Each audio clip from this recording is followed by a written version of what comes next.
আজকে রেসিপি বাঁধাকপি দিয়ে মাছের মাথা করব। কপিটা কেটে ধুয়ে নিয়েছি, আর এদিকে কপিটা একটু সিদ্ধ করতে হবে। এখনকার কপি কিন্তু সিদ্ধ না করলে হবে না। এটা কিন্তু কেনা কপি না, আমাদের বাড়ির জমির কপি, গ্রামের বাড়িতে ছিল, তা সেখান থেকে তুলে নিয়ে এসছে।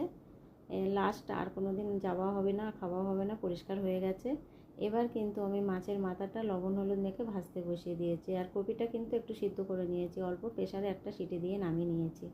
সিদ্ধ না করলে এখনকার কপি কিন্তু ভালো লাগবে না, এখন তো পেকে উঠেছে।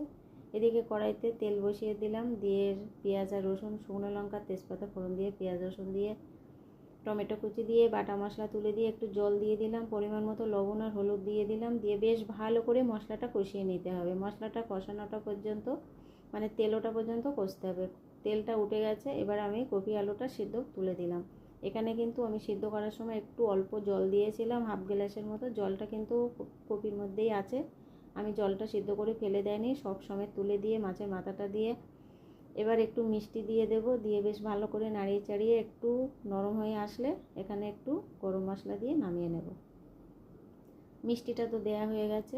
এখানে কিন্তু একটু ঘি গরম মশলা দিলে ভালো হতো, কিন্তু আমি আজকে ঘি দেব না। গরমটা বেশি বললো ঘি দিতে হবে না, তা ঠিক আছে, কিন্তু ঘি না দিয়েই টেস্টটা কম এসেছিলো। খাওয়ার সময় আবার সবাই ঘি দিয়ে সবাই খেয়েছিল।